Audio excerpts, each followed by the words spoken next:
Salam sejahtera buat kita semuanya. Kiranya kita senantiasa diberkati oleh Tuhan Yesus Kristus. Amin, haleluya, puji Tuhan. Sobat, saudara yang kekasih dalam Tuhan, di dalam Lukas 18 ayat 1 tertulis, Yesus mengatakan suatu perumpamaan kepada mereka untuk menegaskan bahwa mereka harus selalu berdoa dengan tidak jemu-jemu. Di sini kita garis bawahi, yaitu doa. Doa ini adalah cara kita berkomunikasi dengan Tuhan. Melalui doa kita dapat berbicara dengan Tuhan. Dan melalui doa kita bisa membangun persekutuan kita dengan Tuhan. Tetapi di sini Tuhan mengatakan, Dia menegaskan, yang artinya ini adalah satu peringatan yang harus dilakukan, satu kewajiban yang harus dilakukan dengan tidak jemu-jemu, yang artinya terus-menerus secara konsisten dan bukan mut-mutan, angin-anginan atau musim-musiman atau suka-suka kita, tidak, tetapi secara terus-menerus kita harus melakukan perintah Tuhan ini. Dan pastinya ketika Tuhan mengingatkan dengan tegas, berarti ini hal yang sangat penting bagi kita. Ini hal yang sangat luar biasa yang Tuhan inginkan. Ini adalah kehendak Tuhan yang Tuhan mau kita lakukan. Karena ini adalah perintah yang tegas buat umat-umatnya, buat anak-anaknya, buat murid-muridnya, dan buat kita semua yang percaya kepada Tuhan Yesus Kristus. Haleluya, puji Tuhan. Di dalam Lukas 18 ini, yang mulai ayat 1 sampai seterusnya, itu berbicara tentang hakim yang tak benar. Perumpamaan tentang hakim yang tak benar. Ilustrasinya atau alur ceritanya, di mana seorang janda ini di dalam perkaranya akhirnya dibela atau diiyahkan oleh seorang hakim ini. Bagaimana seorang hakim ini akhirnya membela perkara ibu janda ini. Mengapa ini terjadi? Mengapa ini bisa terjadi?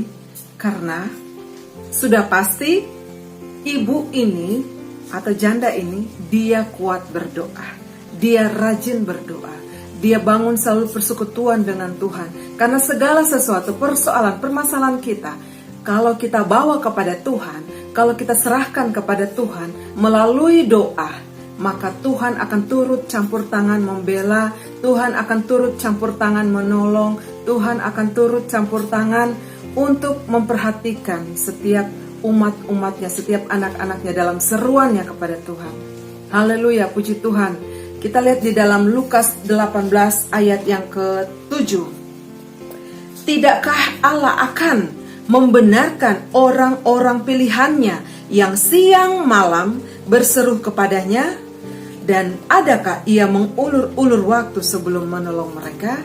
Jadi di sini jelas ya, jelas latar belakang bagaimana seorang ibu janda ini akhirnya mengalami pertolongan, mengalami sesuatu kemenangan, mengalami sesuatu yang luar biasa, di mana perkaranya akhirnya dibela oleh hakim yang lalim ini melalui doa, melalui seruannya kepada Tuhan siang dan malam. Dia dalam ayat 7 berkata, tidakkah Allah akan membenarkan orang-orang pilihannya? Jadi jelas ya, ibu janda ini siang malam berdoa dan dia adalah orang pilihan Tuhan, sehingga dia mengalami pembelaan melalui hakim yang lalim ini. Tuhan mampu mengubah siapapun, Tuhan mampu memakai siapapun menjadi alatnya Tuhan untuk kemuliaan nama Tuhan. Tuhan memakai hakim yang lalim ini membuat satu ilustrasi ini, di mana seorang janda mengalami kemenangan, mengalami kemerdekaan, mengalami satu pembelaan dari Tuhan, yaitu melalui hakim ini. Tuhan yang bela melalui hakim ini. Hakim ini hakim yang kejam, hakim yang lalim.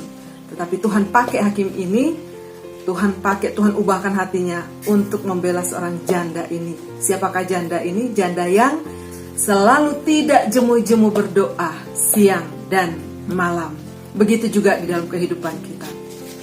Apapun persoalan kita, apapun masalah kita, apapun tantangan yang kita hadapi, kita bawa kepada Tuhan melalui doa siang dan malam dengan tidak jemu-jemu.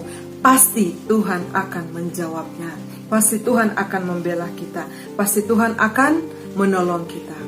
Kiranya kita senantiasa tetap mendekatkan diri kepada Tuhan, tetap bangun hubungan dengan Tuhan apapun proses hidup yang kita alami. Terus jangan pernah kendor, jangan pernah kita lupa untuk membangun terus hubungan dengan Tuhan dengan tidak jemu-jemu melalui doa, doa, dan doa. Karena setiap kita, kekuatan kita adalah melalui doa. Dan dengan doa ini doa mengandung kuasa. Doa mampu mengubah segala sesuatu. Itulah sebabnya kita harus terus berdoa, berdoa, dan berdoa. Supaya kita mendapat jawaban yang luar biasa dari Tuhan. Haleluya. Puji Tuhan. Dan biarlah kita Tuhan temukan ada memiliki satu kesukaan, memiliki iman untuk tetap kuat di dalam Tuhan dan berdoa kepada Tuhan. Haleluya, puji Tuhan. Tuhan Yesus memberkati kita semuanya.